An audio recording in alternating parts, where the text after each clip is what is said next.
My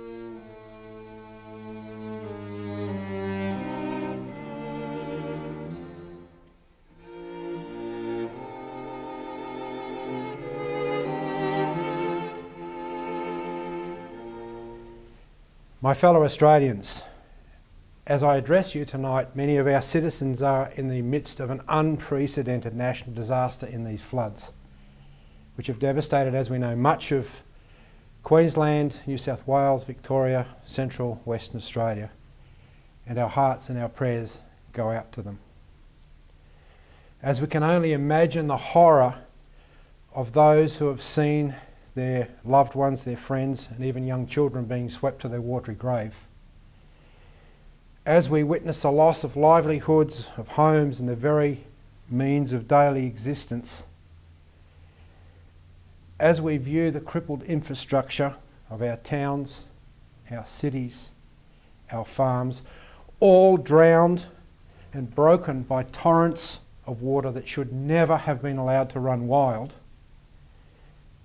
as we mourn our farmers who, in a desperate fight against both nature and the free market, have taken their lives, we, with our humanity pounding in our hearts, must stir to action and declare, enough is enough. These human beings shall not have died nor suffered in unimaginable misery in vain. We must commit ourselves that this shall never, ever happen again.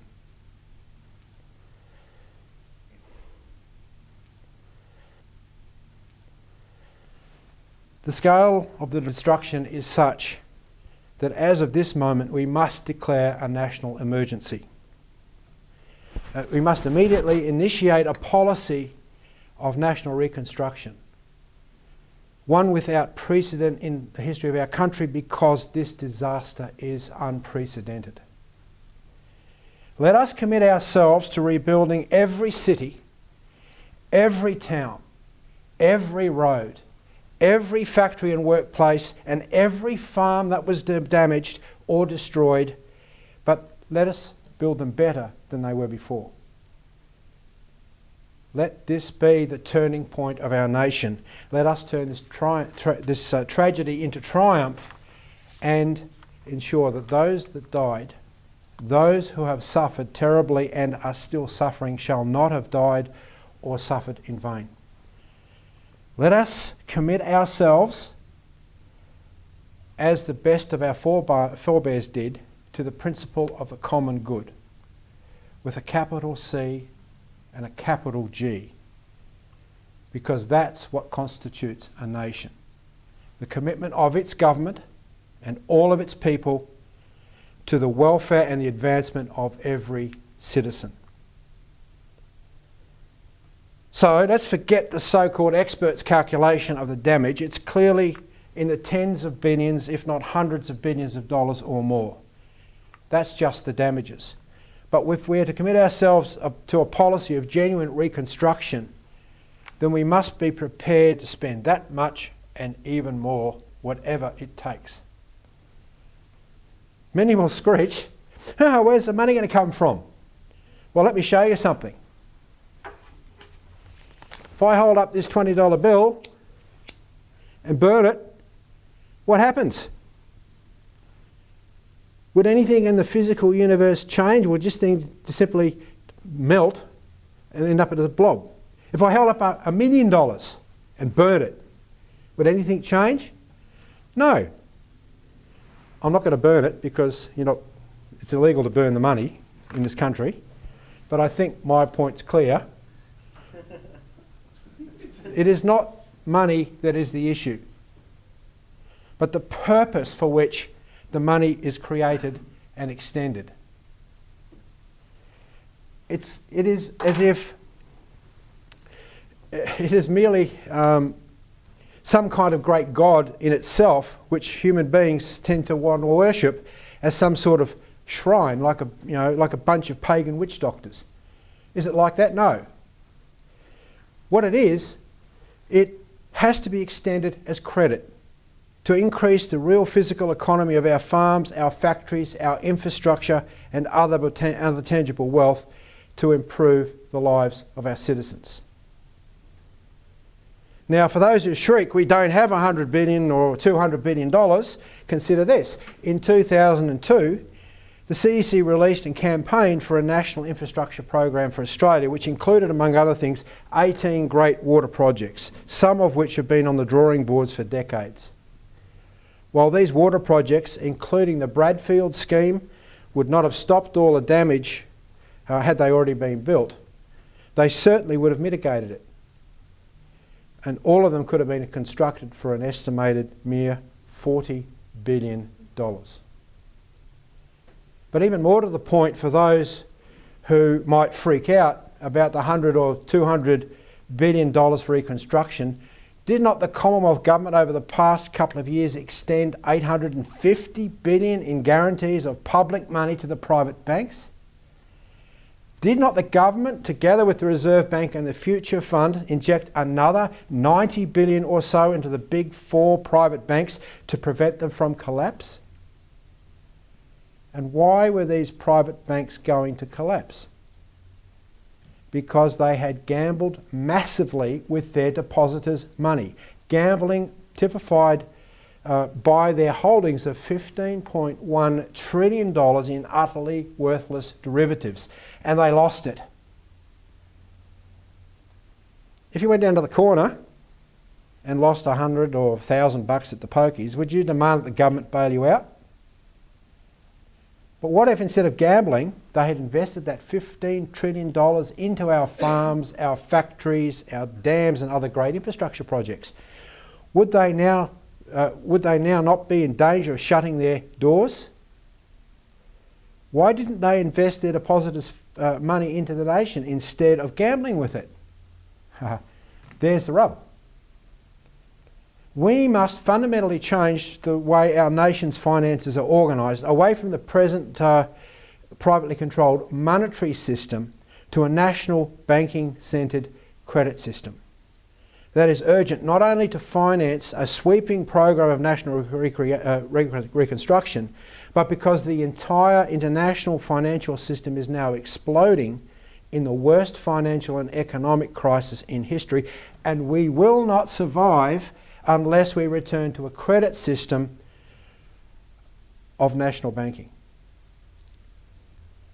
Not privately owned banks and a privately controlled Reserve Bank running everything for the benefit of a tiny few, but a government-owned bank extending credit for the common good for the real physical economy.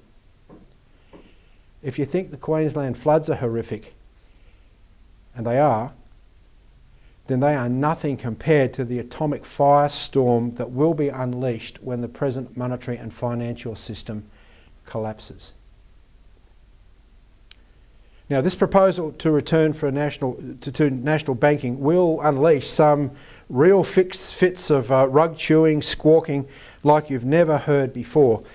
But we know how to do this, because we once had a national bank. We Australians once had a national bank until the private banks in the City of London destroyed our old Commonwealth Bank, which of course King O'Malley, for some of you who know of him, had founded in 1911.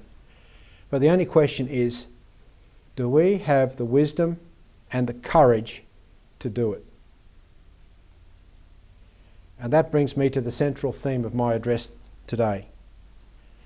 That is, of right now, if we are to recover and rebuild from these floods, and if we are to survive the present global financial collapse, we must launch a war of liberation against what the old Labor Party used to attack as the money power, but which is more rightfully called by its real name, the British Empire.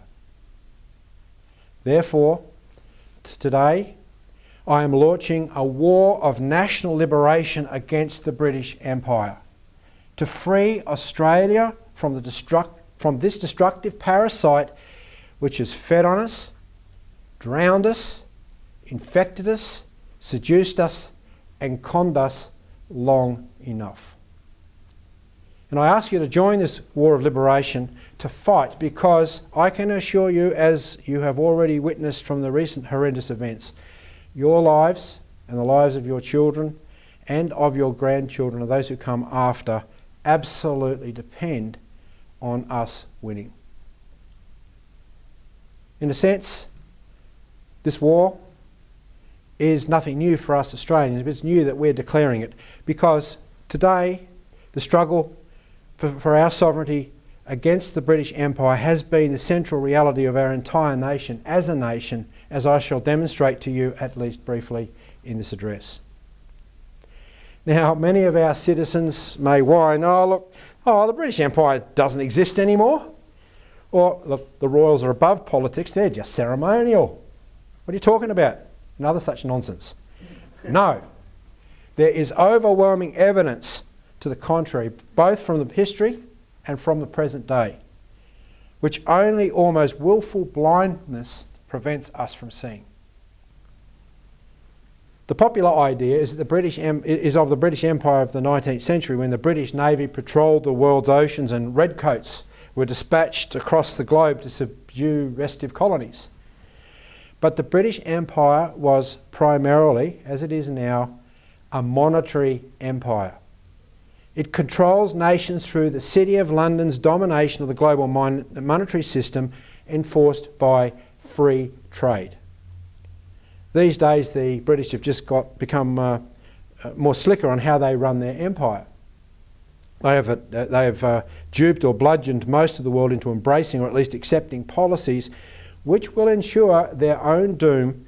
Foremost among those two policies are the utter evil doctrines of free trade, with all its ugly guises, including globalisation, deregulation, privatisation, and environmentalism.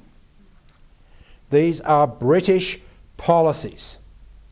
All of them were provably started in Britain under the British Crown and the City of London, and that is who runs them still today. Now, particularly since the so-called subprime mortgage crisis exploded in August 2007, we have a new global strategic reality. And that is that the British globalist monetary system, their system, is imploding. While seeming to be at the peak of their power with free trade and environmentalism ruling the world, the British are in fact desperate precisely because their free trade system is collapsing. And in that position of strategic weakness, they are determined to crush any possible reassertion of national sovereignty by nations anywhere on the globe, particularly expressed as through such things as national banking, tariff protection, fixed exchange rates, the creation of great infrastructure projects, and agricultural self-sufficiency. And it is that desperation which drives their attack on Australia, such as their insane drive to depopulate and destroy our national food bowl, the Murray Darling Basin, one of the great agricultural miracles in the world. So our war on liberation has two crucial fronts which have to be fought simultaneously, one global, one national. As proposed by American statesman and physical economist Lyndon H. LaRouche, a collection of leading nations such as United States, Russia, China and India must join together to rid the world of the British system of free trade and globalisation and replace that imperial system with one of sovereign nation states anchored on protectionism, fixed exchange rates and great infrastructure projects. And on the other front, here in Australia, we must liberate our own country from those same genocidal policies. Two battle fronts in a single war. So let me give you a quick sketch of the global battle. Before I do that, however, let me just indicate some of the topics I will cover in this address, just to give you a sense of the lay of the land. First, we're going to need two kinds of sweeping legislative reforms to get out of this crisis, whose essentials I shall explain.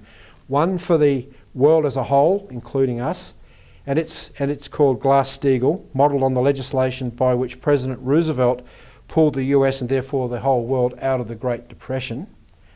Next, we have the extensive domestic legislative program which we in the CEC have written for this crisis, and as I said, has been drafted and ready to go for quite some time. And then I'll give you a sketch of Australia's true history in this fight against the British, a good part of which you've probably never heard of before, either at school or in standard histories, which are actually, the standard histories are usually just cover-ups.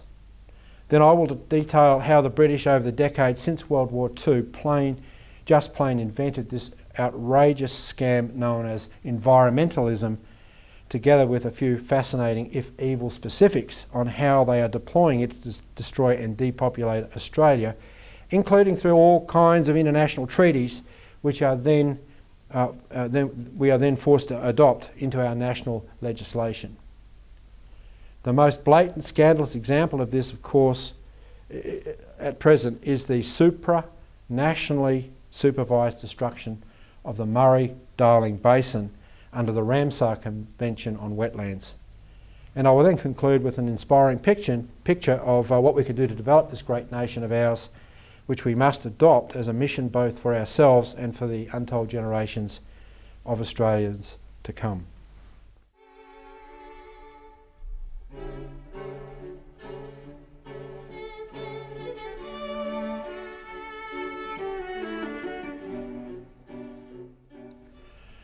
As we move into this new year, we face the urgent need for Australia to join Lyndon LaRouche's call for a global Glass-Steagall bankruptcy reorganisation of the entire world's hopelessly bankrupt monetary and financial system. We must have emergency re-regulation to stop the private bank bailouts, which are now at 35 trillion or more and still rising. We must write off the speculative debt in the system so as to protect the people and the productive physical economy. Without this, the world will plunge into a new 14th century style dark age. Now that dark age 6 centuries ago, thereabouts, saw 1/3 to 1/2 of the European population die through plague, famine and chaotic violence. It was caused by an international monetary system run by Venice-centred financiers of exactly the same type we have today in London and its junior partner in Wall Street. Venice was the international bullion capital for the world for centuries, and like their successors, the British, they used their control of the world's monetary system to loot the physical economy through outright usury, speculation and their control of international trade. This monetary system collapsed the physical economy of Europe and depopulated it, precisely as the same policies today are systematically destroying Australia's agro-industrial base. The collapse of Venetian power allowed for the emergence of the Golden Renaissance and the beginning of the establishment of sovereign nation states for the first time in history, beginning with France in the 15th century and then in England under Henry VII.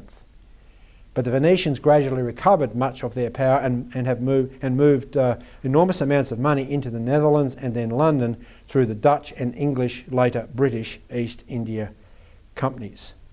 These companies were the largest private companies the world has ever seen. The British East India Company, for instance, de facto took over England in the so-called Glorious Revolution of 1688 and then set up the privately owned Bank of England in 1694 as a model for the so-called central banks in the world today, all of which are also privately owned. The British East India Company maintained the largest army in the world, and it ran the world's dope trade, while its court, private board of directors in other words, was drawn from the City of London's powerful banking houses and the Bank of England. In fact, for a century, after the British defeated the French in the global struggle called the 7 Years' War from 1756 to 1763, sometimes called the First World War, the British Empire was run by this private monopoly, the British East India Company. Today, this still existing British Empire is centred on a cartel of banks known as the Inter-Alpha Group, which today controls 70% of all global finance. Today's Inter-Alpha Group is a direct descendant of the British East India Company, whose single greatest financial nexus since the Napoleonic Wars has been centred in the Rothschild family, not in themselves so much, but as acting as agents for many of Britain's and Europe's oligarchical families. Though mainly helping the British, of course, they also financed Napoleon in those wars because it takes two to tango, the better to devastate the continent of Europe and make sure the ideas of the American Revolution would not take hold there, which would have if it took hold there, it would have eliminated the oligarchy forever. After 15 years or so of fighting this devastating war, all European nations were bankrupt. And who were they forced to turn to float their loans for recovery? Yes, none other than the Rothschilds, who became by far the world's greatest bank over the course of the 19th century. Now then, if you jump ahead to the modern era, when the City of London magnate Lord Jacob Rothschild set up the Inter-Alpha Group of banks in 1971, at the same time when the City of London Wall Street stooge US President Richard Nixon took the US dollar of gold, you see the same family traits. When that happened, when Nixon took the US dollar off gold, it ended the Bretton Woods fixed exchange rate system established by US President Franklin D. Roosevelt in 1944, and at that time over intense British opposition. During World War II, FDR had informed British Prime Minister Winston Churchill that he intended to eliminate the British Empire at the war's end and replace its looted colonies with a system of industrial advancing sovereign nation states anchored upon fixed values among all national currencies, rather than the floating exchange rate system which allows the British, like the Venetians before them, to drive the values of currencies up and down like yo-yos, making a fortune in speculation. At the precise time that Nixon ended the fixed exchange rate system, Lord Jacob Rothschild founded the Inter-Alpha Group as a massive pool of capital for precisely such currency speculation. Now comprised of 12 banks covering most nations of the EU, but with a web of interlocking ties to other banks worldwide, Inter-Alpha today dominates the world monetary system. The Inter-Alpha members Rothschild, the Royal Bank of Scotland and ING are prominent in Australia, and Rothschild has directed most of the worldwide public stealing known as privatisations from the era of the late 1970s Margaret Thatcher UK government onwards, including most of the federal and state privatisations in Australia since the 1980s, including Anna Bligh's current fire sale of railways and ports in Queensland. After 4 decades of looting and bankrupting of nation states, this Inter-Alpha Group itself is bankrupt, just as their Venetian predecessors, the Old Bardi and Peruzzi banks, which crashed and burned in the year 1343, bringing on that 14th century dark age. To maintain its system of financial empire since the present global financial crisis exploded in August of 2007, Inter-Alpha deploys its power base amongst the interlocking boards of private and central banks and their subservient political parties to dictate murderous cutbacks by national governments to the living standards of their citizens to pay for a globally coordinated bailout. Led by the US government of British stooge Barack Obama, governments around the world have looted their citizens of more than $35 trillion, which has been handed over to bail out these private banks. In December 2010, the Irish bailout is typical. The City of London, the EU, the European Union and the International Monetary Fund forced the Irish government to hand over its entire public pension fund of some £18 billion to those institutions. It forced the Irish government to slash the minimum wage by 12%, to slash the public service pensions by 4%, to cut the public service itself by nearly 25,000 people. And it then demanded a 9% rise in the value-added consumption tax, a bit like the GST, from 21 to 23%, and a 100% increase in the carbon tax that they have from €30 to €30 a tonne. To stop that British imperial looting in every nation in the world, including Australia, we must adopt global Glass-Steagall legislation as it was originally designed by Franklin Roosevelt and is now advocated by Lyndon LaRouche. Passed in 1933, Roosevelt's Glass-Steagall Act reined in the vultures of Wall Street and allowed him to reorganise a recovery in the US economy, beginning with the great water project known as the Tennessee Valley Authority, the TVA, to pull the US and the world out of the Great Depression. That legislation forbade commercial banks from using their depositors' funds, their depositors' money, to engage in the speculation of stocks, bonds and other paper, and thus re-established a sound banking system to facilitate the recovery of the physical economy. Under LaRouche's Glass-Steagall legislation, any legitimate debt, that is, any debt that's related to the physical economy, will be preserved, while an estimated $1 quadrillion in speculative instruments will simply be written off. Sovereign national governments will then create huge masses of new credit to fund large-scale infrastructure and other development projects to start rebuilding national economies.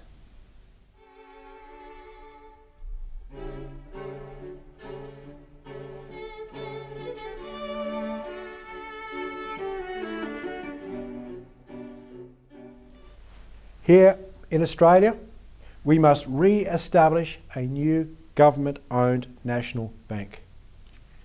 We in the CEC wrote the legislation for such a bank back in 1994, and it is ready to go.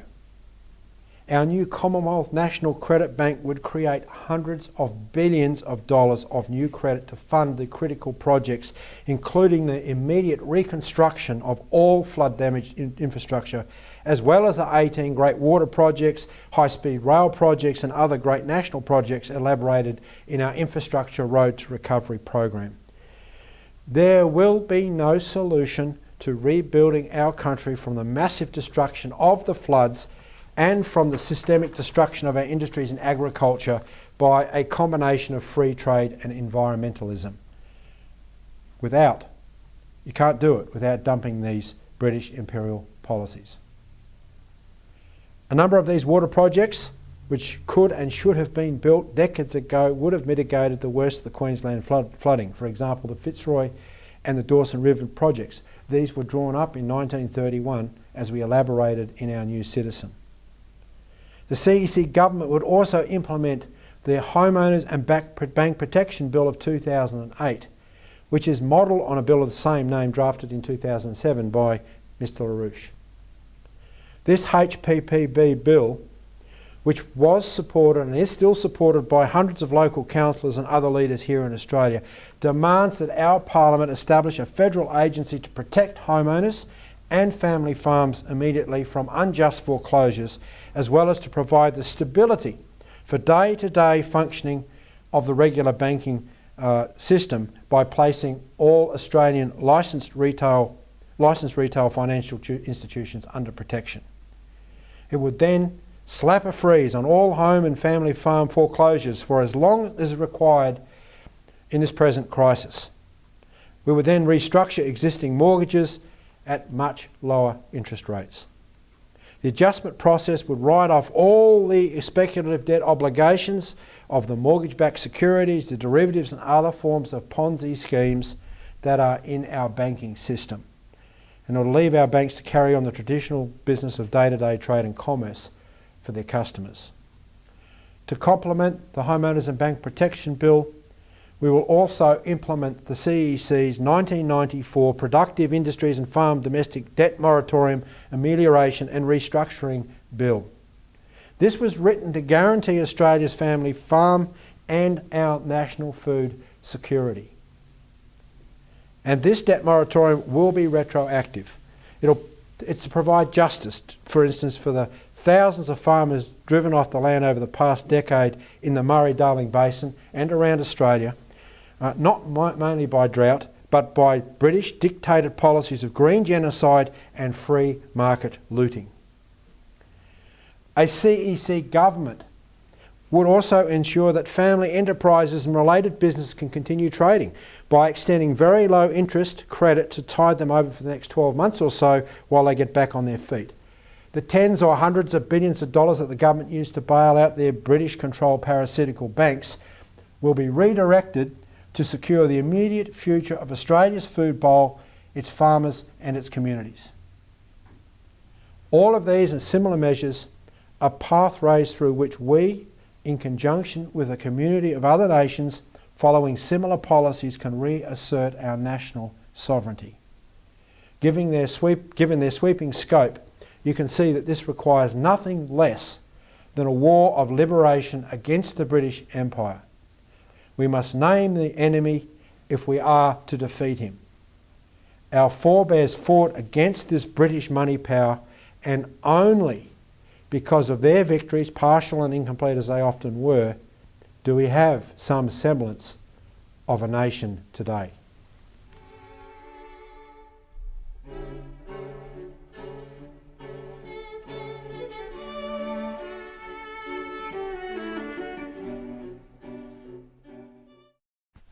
Let me give you briefly some essentials of that history of Australia in order to guide and inspire us in our struggle today.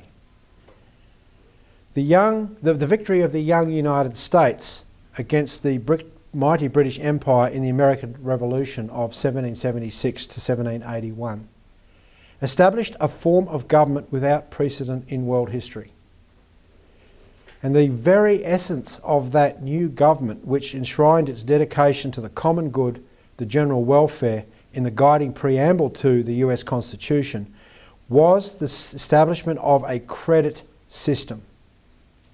Not a privately controlled monetary system, but a credit system in which the government created and extended public credit through a national bank in order to build the physical economy of the nation for the benefit of all its citizens. This idea of the credit system had deep roots in the history of the American colonies during the 17th century, but its architect at the time of the Revolutionary War was Alexander Hamilton, who had been the aide-de-camp to General George Washington during the Revolution. And then Hamilton served as America's first Treasury Secretary under President George Washington. After President Abraham Lincoln led the northern states to victory over the British-backed Confederacy in the US Civil War of 1860 to 65, by aid of national banking, the US economy grew by leaps and bounds, and its national banking and continental railroad were emulated by other nations around the world too, who were trying to free themselves from British free trade. Countries such as Germany, Japan, Russia and others, and including Australia. In the 1890s, the founders of the Australian Labor Party took the American spelling L-A-B-O-R as opposed to the British spelling L-A-B-O-U-R to announce whose model they intended to follow. Unfortunately, many in the labour movement capitulated to the idea of, quote, a commonwealth under the crown. So we never achieved true sovereignty. But the best of the old Labor Party continued to fight for sovereignty after 1901 in their struggle to establish a national bank. The leader of this fight was the Yankee immigrant King O'Malley, who announced in a speech in Federal Parliament, "I am the Hamilton of Australia." He was the greatest financial man who ever walked the earth, and his plans have never been improved upon. The American experience should determine us to establish a national banking system which cannot be attacked. And like the Americans, O'Malley and his allies knew perfectly well who they were up against in their desperate fight for sovereignty. In 1907, the Brisbane Worker, a newspaper owned by W.G. Spence, the great labour organiser and founder of the largest union in the country at the time, the Australian Workers' Union, that paper denounced the enemy of Australia, saying, and I quote, "The money power. It is the greatest power on earth, and it is arrayed against labour. No other power that is or ever was can be named with it. Yes, so far as we are concerned, the headquarters of the money power is Britain. But the money power is not a British institution, that is not for the benefit of the British people per se. It is cosmopolitan. It is of no nationality, but of all nationalities. It dominates the world." Led by O'Malley, a group of patriots in the ALP, including Spence, forced through the establishment of the Commonwealth National Bank in 1911.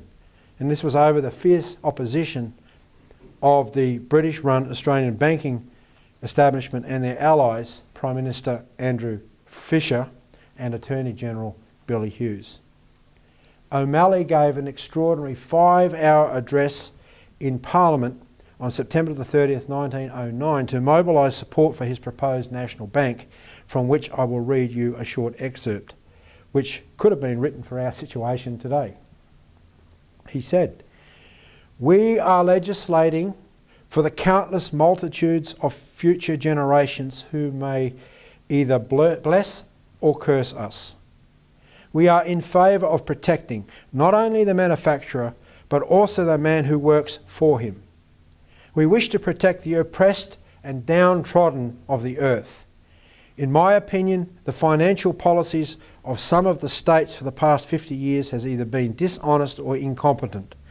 I prefer to call what has been done bungling incompetence. The methods have paralysed the public conscience of Australia to such an extent that if you talk any system of financial reform or advocate the adoption of a better method of running the country, people reply, we are too poor. And yet Australia is the wealthiest country on the face of the earth in proportion to its population. I propose the institution of a government national bank for managing the finances of the Commonwealth and the states. Cannot honourable members see how important it is that we should have a national banking system, a system that will put us beyond the possibility of going as beggars to the shareholders of the private banking corporations? However great the natural resources of a nation, however genial its climate, fertile its soil, ingenious and enterprising its citizens, or free its institution, if its money volume is manipulated by private capitalists for selfish ends, its credit shrinks and prices fall. Its producers and business people must be overwhelmed with bankruptcy. Its industries will be paralysed and destitution and poverty prevail." Now, led by the Anglophile stooge, Sir Robert Gibson, the British and their private bank clients here seized control of the Commonwealth Bank in 1923 with the death of the bank's first governor, O'Malley's ally Denison Miller. In his book, The Great Bust, New South Wales Premier Jack Lang explained the forces whom O'Malley and his allies had defeated, if temporarily, and how terrified the British had been of our Commonwealth Bank. He said, "The City of London for more than 200 years dominated the financial affairs of the world. It had mastered the technique of the management of money. London was the exchange hub of the world. The Victorian era had been one of the great commercial expansion. With that rare genius for political innovation, Gladstone, Disraeli and other British statesmen sought a substitute for the old system of crown colonies. They found it in the British Empire. The formula was to hand to the colonies the right to govern themselves, provided they did not break the financial nexus with the City of London." But, Lang wrote, during the First World War, the centre of gravity changed slightly.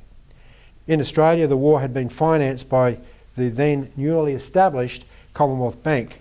It found all the money to keep the armies abroad and also financed the producers at home. Lang said it financed the Commonwealth shipping lane deal for Hughes. Denison Miller had gone to London after the war had finished and had thrown a great fight into the banking world by calmly telling a big bankers' dinner that the wealth of Australia represented 6 times the amount of money that had been borrowed, and that the bank could meet every demand because it had the entire capital of the country behind it. The bank had found £350 million for war purposes. Lang continued, a deputation of unemployed waited on him after he arrived back from London at the head office of the Commonwealth Bank in Martin Place, Sydney. He was asked whether, that is, Denison was asked whether his bank would be prepared to raise another £350 million for productive purposes. He replied that not only was his bank able to do it, but would be most happy to do it. Such statements as these caused a near panic in the City of London. If the Dominions were going to become independent of the City of London, then the entire financial structure would collapse. The urgent problem was to find ways and means of re-establishing the financial supremacy that they had lost during the war. So Jack Lang knew the British Empire. The British did regain that financial supremacy when their stooges seized the control of the Commonwealth Bank following Denison Miller's death in 1923, and they have basically had it ever since. In 1999, the CEC published an extensive history of the fight our Australian fight against the British Empire in our pamphlet, The Fight for an Australian Republic, from the First Fleet to the year 2000. From the Irish and Scottish political prisoners who were shipped there in the First Fleet because they were pro-American agitators, through our greatest Republican, the Reverend John Dunmore Lang, who mass organised for the United States of Australia as a great new nation in the southern seas, through the best of the ALP leaders in the 1890s, through to John Curtin's break with the British during World War II to ally with the Americans because the British refused to defend Australia, we document the noblest moments of our national history in this mortal struggle against the British Empire. And I greatly encourage you to read this usually untold actual history of our country. But now I'd like to shift gears for a moment and give you a look at the face and the intentions of our enemy, the British, right now, today, to destroy this country and to depopulate it, just as the British have always done throughout their empire.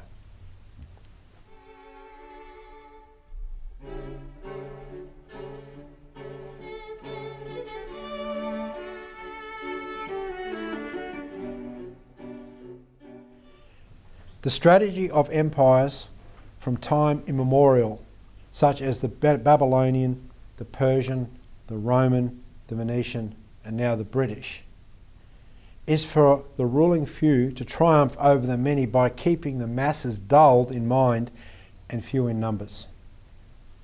A population which is both intelligent and growing in numbers will inevitably shake off imperial rule, a reality depicted already in the 6th century BC by the great playwright Aeschylus in his Prometheus trilogy of plays.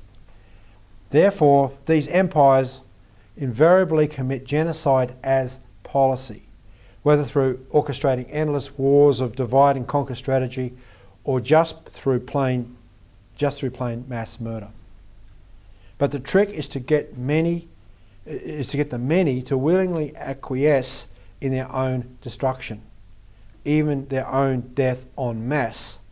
And that is why the British Empire following World War II invented the fake science called environmentalism.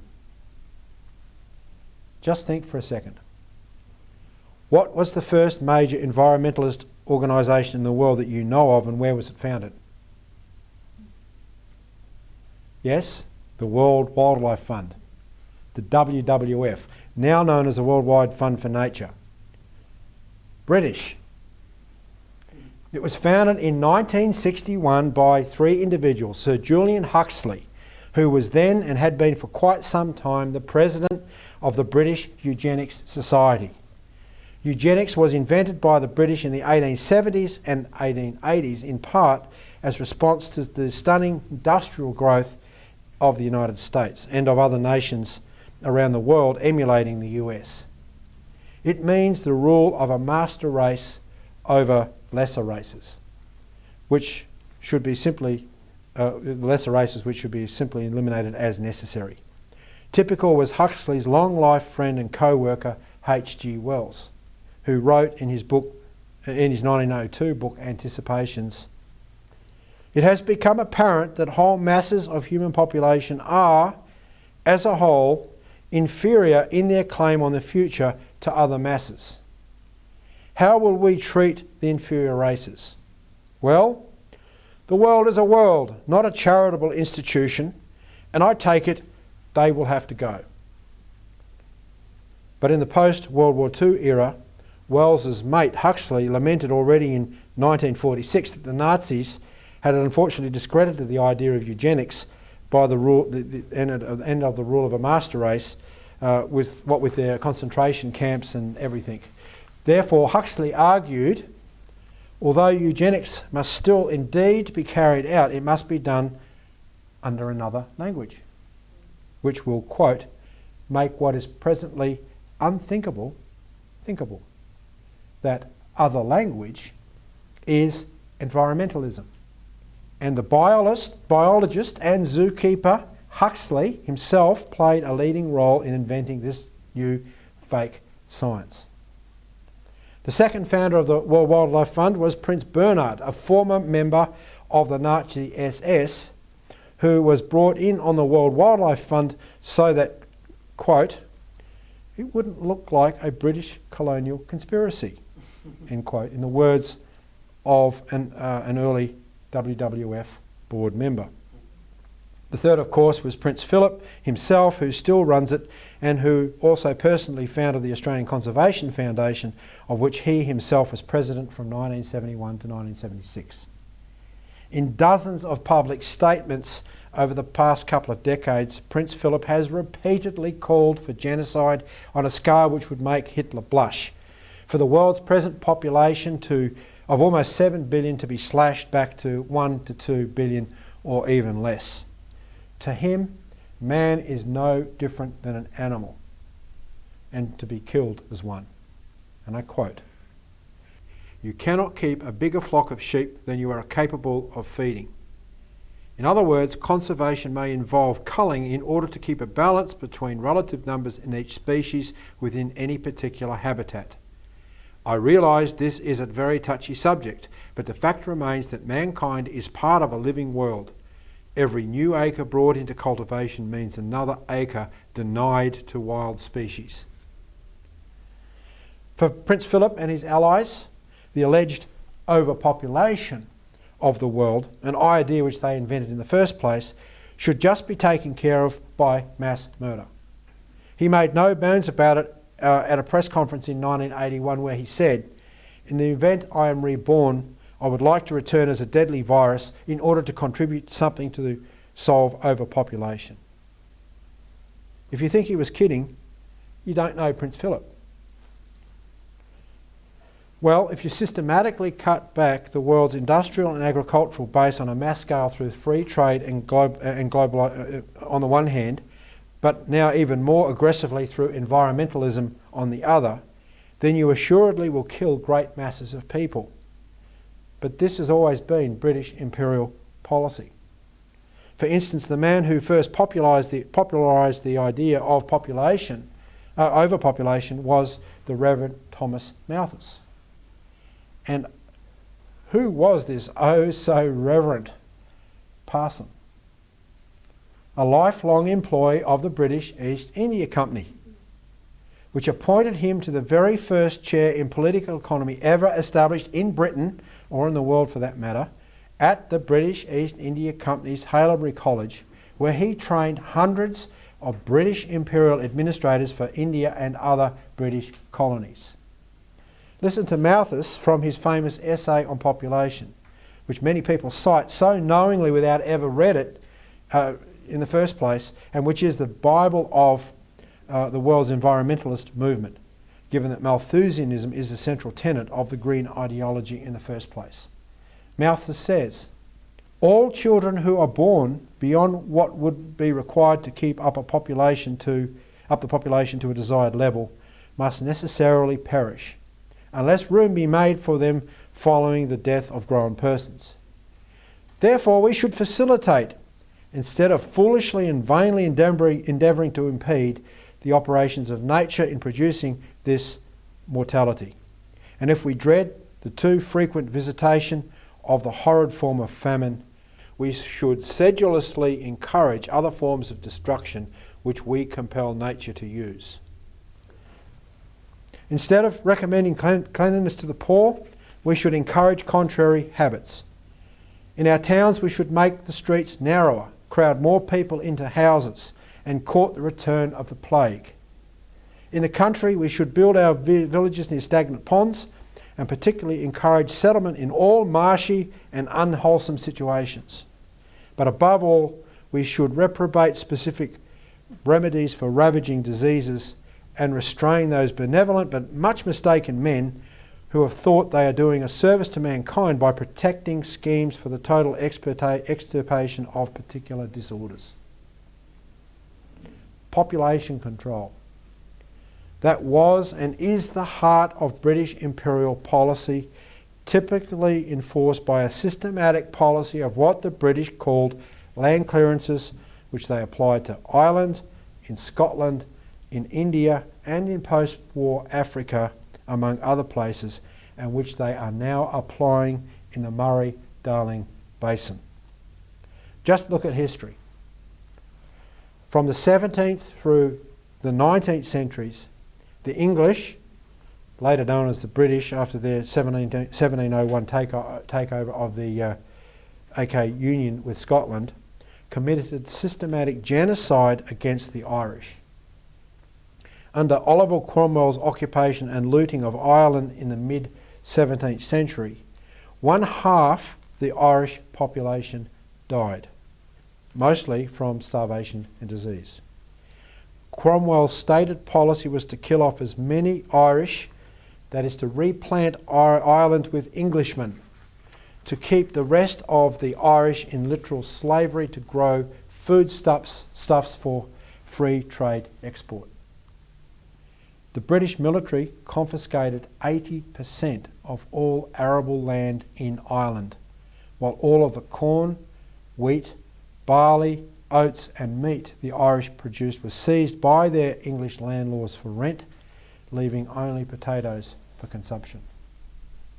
Jumping over intervening British horrors against Ireland, that systematic 17th century mass murder was repeated nearly 2 centuries later in 1845 to 1849. The British again confiscated all food from the Irish besides potatoes, even when the potato crop was destroyed by blight. The population collapsed from 8.1 million to less than 6 million. 1.5 million people died from starvation or disease. 1 million emigrated, often forcibly, and of those 500,000 died from starvation or disease. Irish immigrants of the mid-1800s had a Stone Age life expectancy of just 13 years. During the entire potato blight, Britain maintained its huge export of oats, barley, corn, wheat, pigs and meat, which British soldiers guarded against the starving Irish until the food could be loaded up and shipped out. Then look at Scotland. For centuries the English had attempted to conquer Scotland. They finally did so with the so-called Union of 1701, following which they seized much of Scotland's food as taxes. When the Scots rebelled in 1715 and 1745, the British instituted the policy of Highland clearances, in which they drove out or burned out hundreds of thousands of Scots, masses of whom died or emigrated, and they replaced them with sheep or goats. In India, entire books have been written about how the British killed tens of millions of Indians during the 19th century under Queen Victoria's rule by withholding food supplies during famines, which the British themselves had created by driving Indian farmers from their land or forcing them to plant opium for export instead of for consumption as food. In fact, the very term conservation derives from the British conservancies in India, the areas from which the British drove the entire native population. In the case of Africa, the British granted nominal independence to much of Africa after World War II, particularly after the Winds of Change policy announced by Prime Minister Macmillan in 1961. But they maintained control by setting the terms and prices for Africa's products through the City of London's control of world commodities, of the world commodities market, and by outright seizing some 20% of the entire minerals-rich African continent as nature reserves. The WWF even supplied the mercenaries and helicopter gunships to drive entire tribes out of their homelands.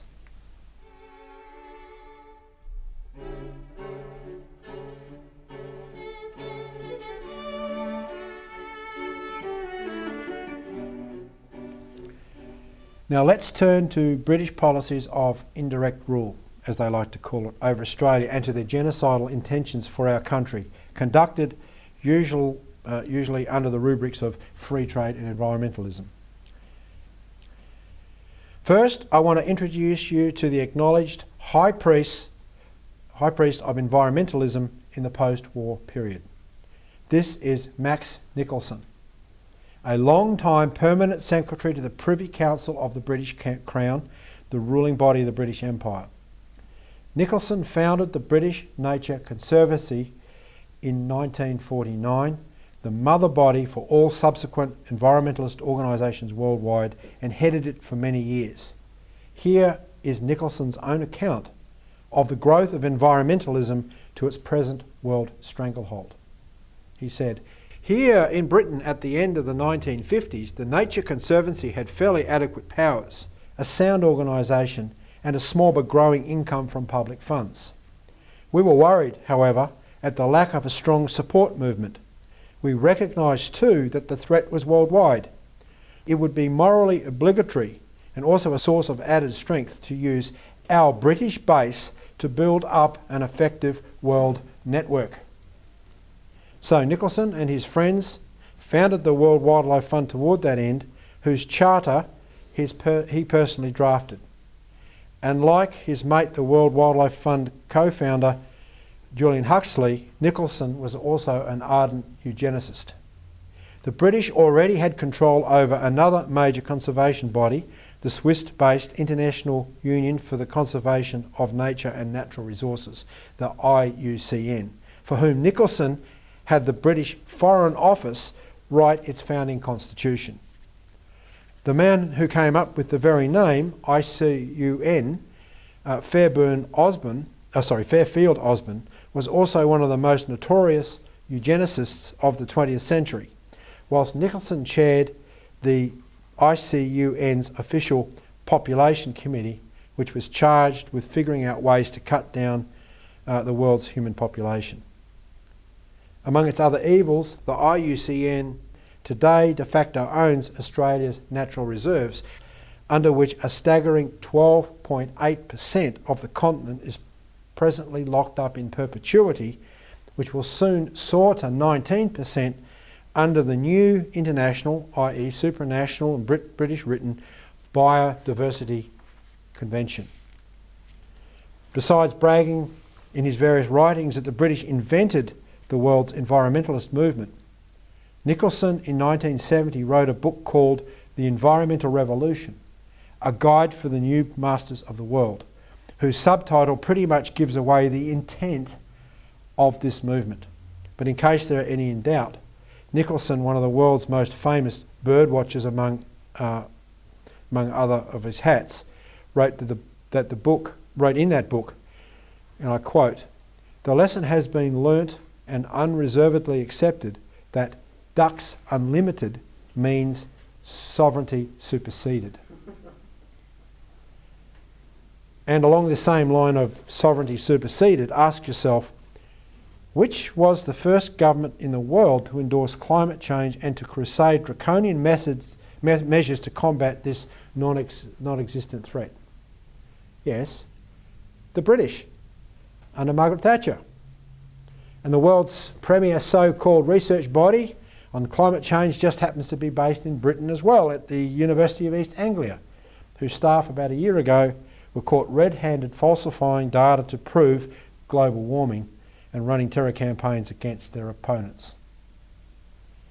Now, once established, the various institutions of this British imperial green fascist mafia cooked up one international treaty after another to allegedly protect this or that aspect of nature, but in reality to override the laws of sovereign nations, to seize their territory under supranational dictates such as the IUCN's treaties on nature reserves, or to dictate how their territory may or may not be used, as does the 1971 Ramsar Convention on Wetlands, which was personally organised by Nicholson himself and which is now dictating how much water must be cut from the Murray Darling Basin. The Murray Darling Basin does contain 40% of Australia's farms, 75% of all Australia's irrigated crops, and it grows 30% of Australia's food, as well as food for some 50 to 60 million human beings. If you want to kill a lot of people, both in Australia and worldwide, just shut down the basin. But its intended destruction, horrible as it is, and about which I'll say more in a minute, is only one part of a wider British intent to lock up most of Australia from agro-industrial development under one ruse or another.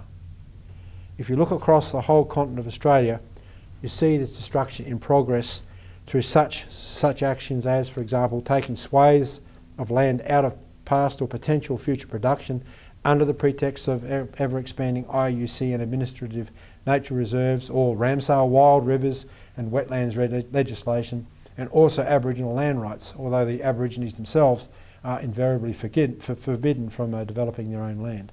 You see it through the legal prohibition of farmers clearing brush from their own lands or building dams on their own properties, together with the government refusal to build public dams in our often drought-stricken country, despite the existence of normal vast amounts of water reserves.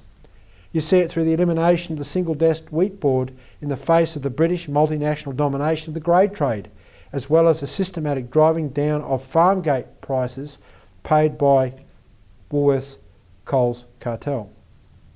You can see it through the jacking of the prices of cartel-produced fertilisers through sky-high prices, while shutting down any potential for domestic fertiliser production. You can see it through the present general refusal by the banks to extend agricultural credit to often desperate but otherwise credit-worthy farmers.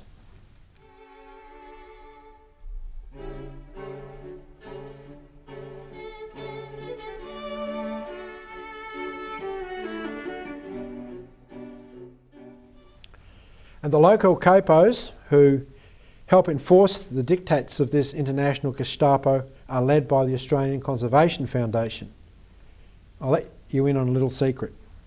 The ACF is a British organisation whose intent is to destroy what is left of our agro-industrial Australia. Just look at its history. During the royal tour of Prince Philip and his wife here in 1963, he gave orders to found a local branch of the World Wildlife Fund. Since some of the locals didn't want it to be too obvious that this was a British operation, they called themselves the Australian Conservation Foundation. The first head of the ACF's Benefactor Committee, that's its fundraising arm, was Sir Maurice Morby, chairman of Conzinc Rio Tinto, whose biggest private shareholder was the Queen herself. Philip put World Wildlife Fund co-founder Sir Julian Huxley in charge of setting up the ACF, and Huxley in turn deployed his student and longtime protege Francis Noble Radcliffe, then working as a CSIRO biologist, and he was to do the actual legwork to set up the Australian Conservation Foundation. Already in 1929, writing in a letter back to his family in Britain, the Pommy immigrant Radcliffe sniffed that he found Australians to be genuinely low types, and that he, and I quote, "Unfortunately, the independent, arrogant spirit of the people, Australians, precludes the possibility of a Mussolini. If one did appear, I may say, I should be the first one to put on a black shirt." but he put on a green shirt instead, just as his boss Julian Huxley and H.G. Wells had done in the 1920s when they led the pro-fascist, pro-greenie cult called the Kibbo Kift, but whose parading militants were popularly known as the Green Shirts. When the Murray Darling Basin Authority calls for cutting 3,000 gigalitres of water from the basin, the ACF calls for cutting nearly 7,000 gigalitres from the basin. Where Prince Philip calls for cutting the global population down to 1 to 2 billion or less, the ACF leadership, which is largely the same as the leaders of the Sustainable Population Australia, call for the slashing of Australia's population as a Greenie and SPA board member Tim Flannery's called to cut our population from 22.5 million down to 5 to 6 million. That is the real meaning of the fashionable new buzzword, sustainable population. It is the size of the population which the British Empire chooses to sustain. And by shutting down the Murray-Darling Basin, they not only cut off our food supply, but also that of some 50 to 60 million other human beings. Since this takes place in a time of severe international food shortages, it will clearly result in pre-calculable mass death.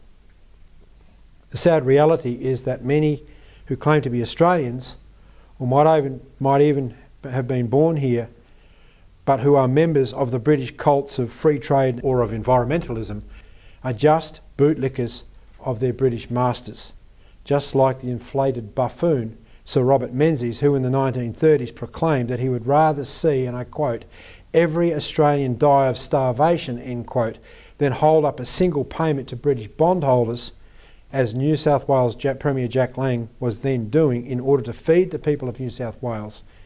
It is the British Empire looting us once again, just wearing a new costume.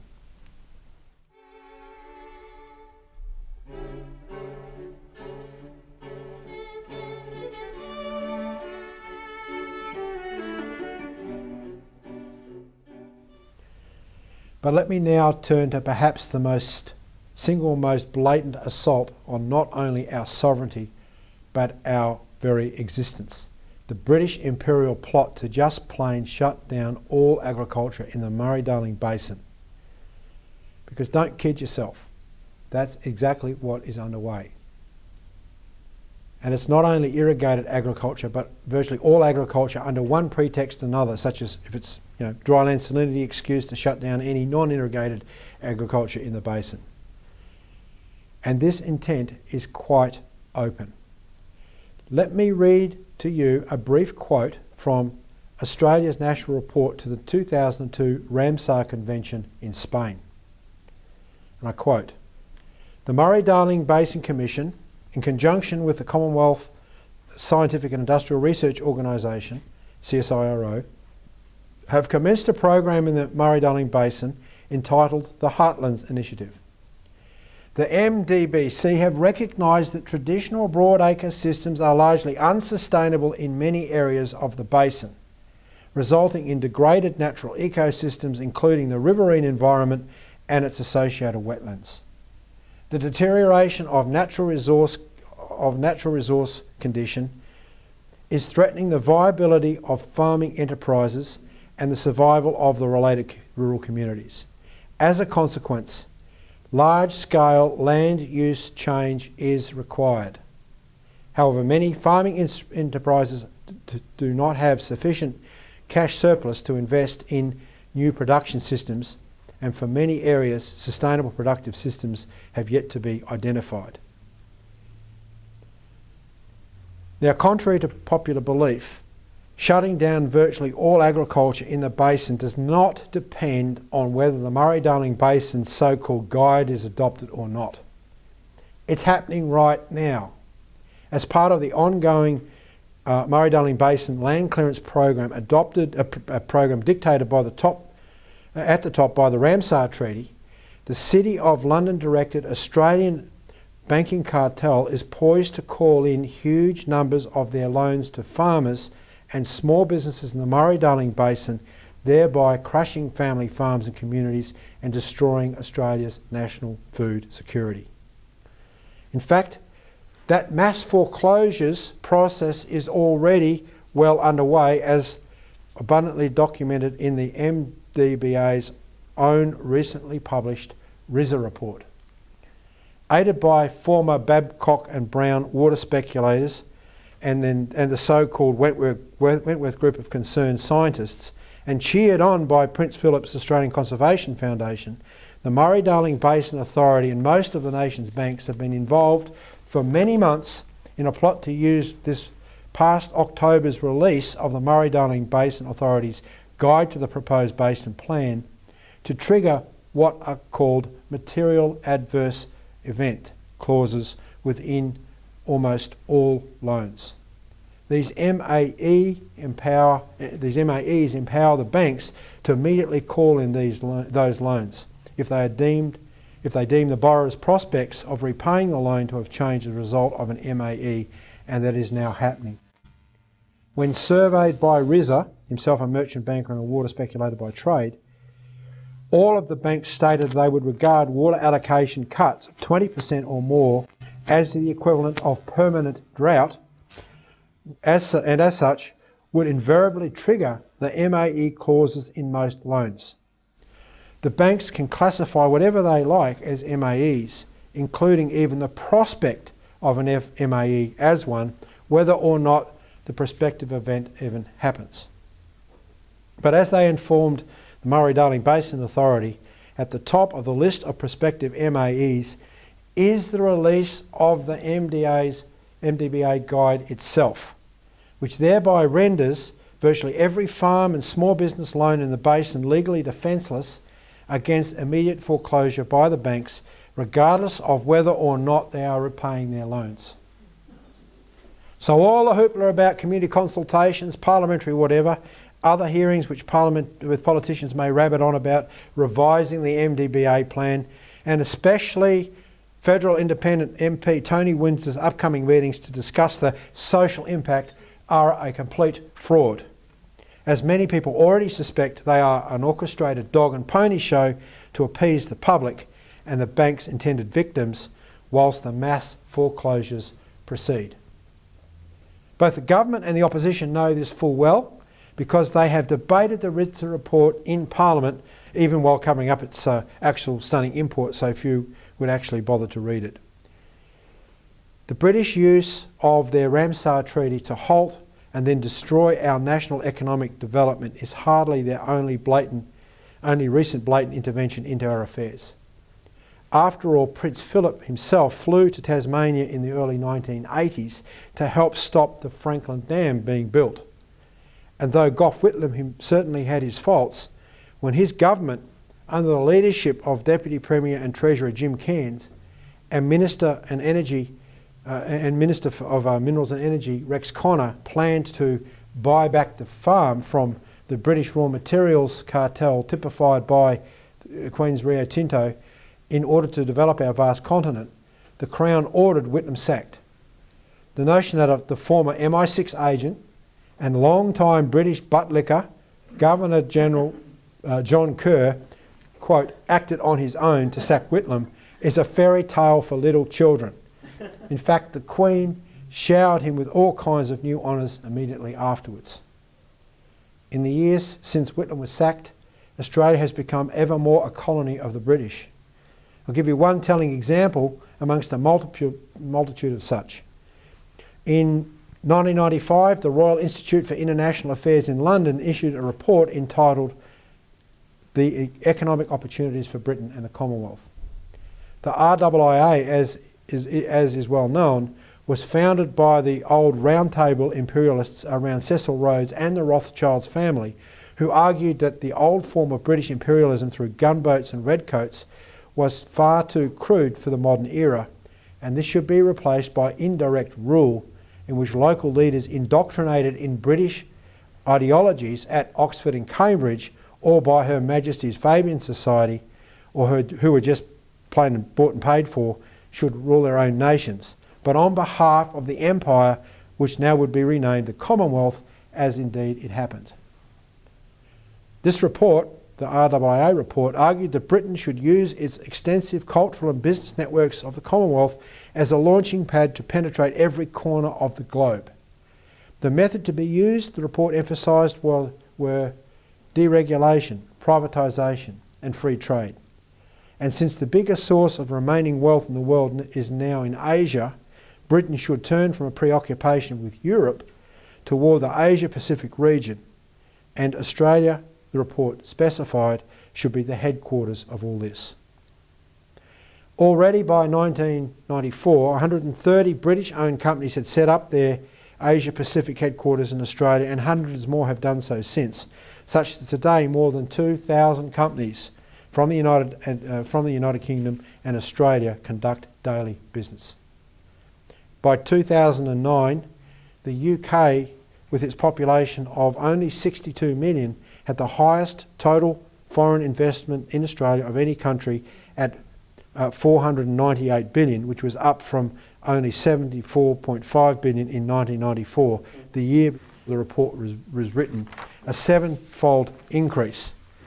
And this was more than even the United States, with its population of 302 million invested here. All in all, things have not changed except got much worse. From the 1930s, when John Curtin's mentor Frank Anstey wrote an entire book, Dealing Step by Usurious Step, the stranglehold which the British finance held virtually over virtually all of Australia's agriculture and industry. Typical of modern British looting in this mining boom of the past decade or more, which benefits almost solely the British mining cartel, typified by BHP's specific unprecedented record profits last year of 15 billion. That is very close, if not exact, I think. The same BHP which has been the leading corporate funder of the wetland scam being used to shut down the Murray Darling Basin. As far as the Commonwealth goes, you may have noticed that the Queen Elizabeth II, this august personage perched there on her throne, high above any demanding involvement in the cut and thrust of daily politics, issued a virtual ultimatum in her keynote harangue to the late November meeting of the Commonwealth Heads of Government meeting late November 2009. She demanded at the very outset of her speech that the Commonwealth must lead the charge globally, as in the then upcoming Copenhagen Conference on Climate Change, to ram through the binding draconian restrictions on the world's industry and agriculture to stop climate change. Meanwhile, back here in Australia, the miners, BHP, Billiton, Rio Tinto and others, are presently leading the crusade for precisely such binding legislative restrictions, with Alcoa like BHP also chipping in the funding to save our wetlands.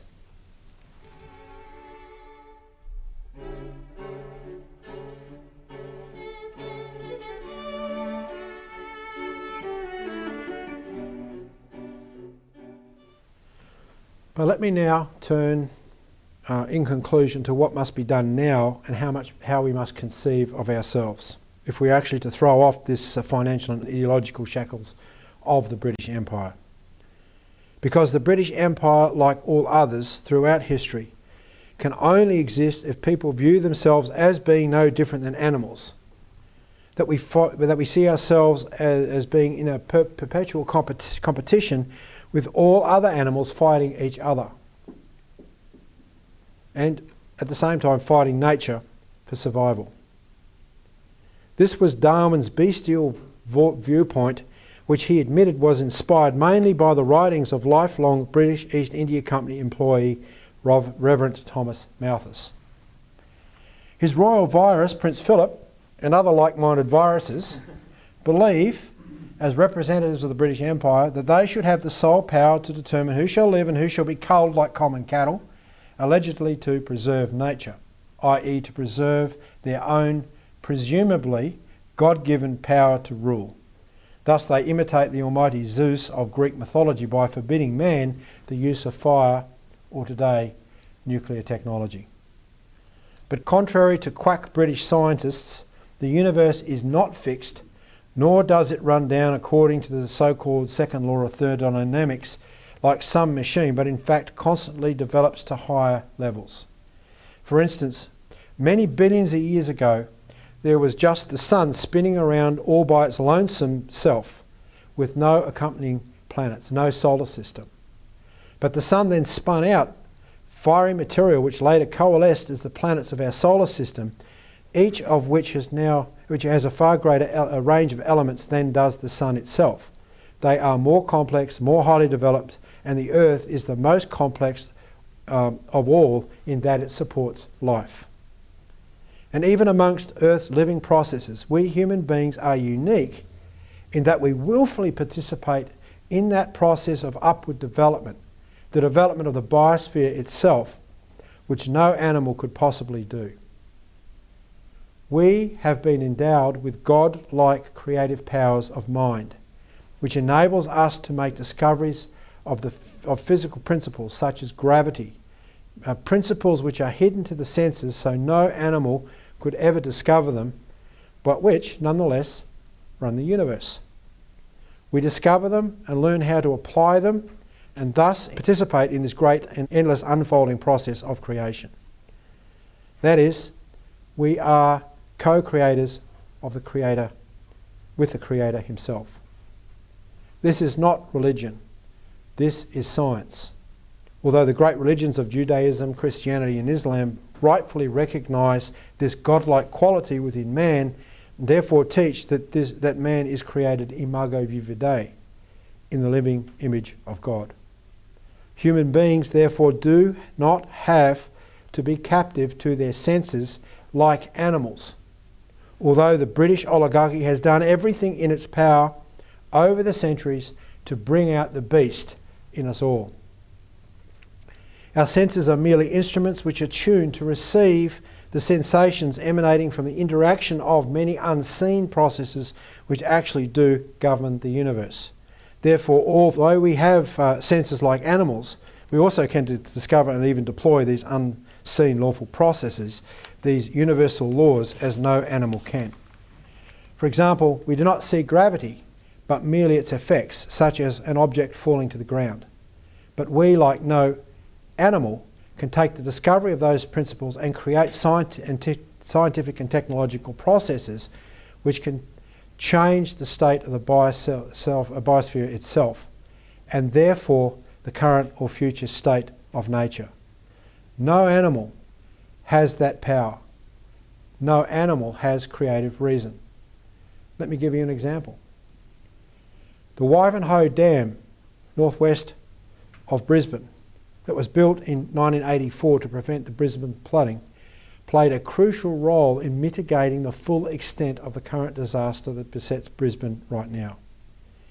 It is a classic example of the brilliance of man's creativity applied into the modern technology of dam building.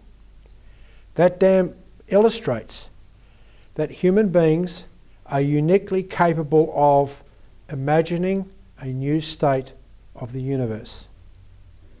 And we can bring that new state into existence. Without the dam, which for the last 20 odd years has been mostly empty, many more lives and much more property would have been lost in Brisbane over the last few weeks.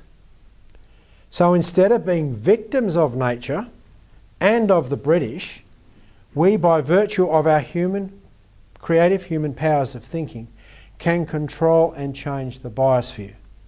We can prevent catastrophes that Mother Nature throws at us and which are no good for the biosphere either, as we witness the mass death of animals, the washing away of untold tons of topsoil and so forth in the recent floods. And after all, Mother Nature has demonstrated that she can be a real bitch, as any Queensland can tell you today. The CC has stated many times now that to drought-proof and flood-proof Australia, what is required is not just a few dams here or there, or that would be a good start, but a true science-driven approach to infrastructure development. That means that we have to willingly engineer the biosphere itself and capture the imagination of our people to imagine a new state of the universe. We need to place challenges before our engineers and say, do it. discover how to do it, and let them create the solutions to the water projects. And as history shows, like the marvel of putting man on the moon, which we have lost the ability to do today, we can conquer ever greater frontiers, including space. In our enormous country, we need thousands of physical improvements along thousands of kilometres of our waterways. We need canals, pipelines, dams, weirs, barrages, levee banks, ring tanks, diversions, and even massive man-made lakes in remote areas by using controlled, peaceful thermonuclear explosions. On the latter, plans were already developed in the 1950s and 60s to create huge freshwater lakes around the Birdsville region of Queensland that would hold many thousands of gigalitres of water. We need a creative, snowy mountain scheme approach to the development of the entire country. We led the world in hydroelectric power generation and hard rock tunnelling technology, but that was all shut down 40 years ago. Again, look at the British hand here. One of the key people responsible for shutting down the post-war reconstruction projects of Curtin and Chifley that saved us from the war was the man who replaced his royal virus, Prince Philip, as the head of the Australian Conservation Foundation. The London School of Economics trained Fabian H.C. Nubbert Coombs. A self-proclaimed member of the International Freemasonry of Central Bankers, Coombs, as Minister of Reconstruction, sabotaged most of Curtin's and Chifley's intended great post-war projects. He later became the first governor of Australia's Reserve Bank in the 1960s, a privately controlled bank which replaced the public Commonwealth Bank. Then he suddenly quit as head of the Reserve Bank to become the father of Aboriginal land rights. Why? Because he loved Aborigines? So we need to actually do what Curtin and Chifley had intended, and much more. With thorough planning and real science, instead of this idiotic British fake science of environmentalism, we can change the direction and flow of entire rivers, store massive amounts of water in times of prolonged drought, and then transform the deserts into huge food bowls to massively expand food production in Australia, not just for Australia, but for the world. We will ban all water trading instruments in the Murray Darling Basin and give their farmers their money and their water back. We won't refund the speculators, they can go to hell where they belong. We will eliminate the Nazi-like Murray Darling Basin Authority and begin to implement and rebuild the MDB by bringing more water into the entire system. Combined with the debt moratorium I've already announced and a flood of new credit from the new Commonwealth National Credit Bank, we will rebuild the entire MDB to Murray Darling Basin to far better than it was before, and support it by funding the best research possible for techniques to improve soil and water quality throughout the region. And we will reform this presently lunatic pro-greening outfit whom you may have heard of, the CSIRO. And you are not so stupid as to believe in the British tripe as river health or environmentalist flows, are you? Environmental flows, are you? Well, I've heard that there has been a new organisation that's been founded. We will no longer waste valuable fresh water in the Coorong Lakes, Lake Alexandra region, which the Ramsar Convention is now using as a battering ram to destroy the entire basin and lock it up as a national park. It is insane that this region, these lakes, demand 2,500 gigalitres of fresh water to keep these shallow, previously salt lakes full. The high evaporation rates of this artificial freshwater lake system means that water to grow food simply dissipates for no useful purpose whatsoever. For millions of years, the lakes in this region were salt lakes. So let us truly rehabilitate the environment and put it back the way it was. We will dam the water at the entrance of Lake Alexandrina to provide a source of fresh water for the region, but otherwise we'll open up the barrages and fill the lakes with the sea. In the Coorong, we'll dig out at least 2 cuts or channels to the ocean, new ones, to flush out the lakes with fresh water to overcome the hypersalinity problem and get rid of the barrages. To increase the water for the Murray Darling Basin, we will build the Bradfield scheme, which, when every other part of the country is in drought, will be able to provide huge volumes of water through a network of canals and pipelines to the upper Darling system once we build them. We will build the Clarence scheme. We will direct just a small volume of the water compared with the millions of litres that have just poured out to the sea and flooded the local lower lying towns and communities, and we'll turn that water, take that small portion of water, and we'll turn it into hydroelectric power and a source of water for the Murray Darling Basin. Building the Clarence would provide a massive interjection of real infrastructure-derived wealth to the region, not to mention thousands of skilled, highly paid jobs. The citizens of Grafton who bit their fingernails this last week as they watched the Clarence River in full flood peak at 7.6 metres, just short of the 8-metre levee bank, need to start a new campaign. Instead of not one drop, it should be not one drop kick. That's the answer to the greenie lunacy that not one drop of this river shall be diverted for productive purpose. Over in WA, we'll build the Fitzroy River scheme and tame the other massive wild rivers like the Gascoyne and the Murchison for potential irrigation in the deserts surrounding those regions. We have proposals to build dozens of these types of water projects around Australia, and they can and need to be built. We have to combine these water projects and developments with the development of nuclear power systems and dump the fraudulent green agenda of wind power, wind turbines and solar energy, which cost more to build than the value of the power they deliver, while killing massive numbers of birds in the case of windmills and degrading the biosphere in the case of large arrays of solar collectors. LaRouche's young scientific associates have developed an excellent video on this matter which I can recommend to you. It's real science, not British quackery. We need to build high-speed transportation corridors to help redevelop our broken down rural towns and construct new rural towns and cities. I've spoken of these great projects and developments at length in other forums, and I won't elaborate them now because they're available on our website.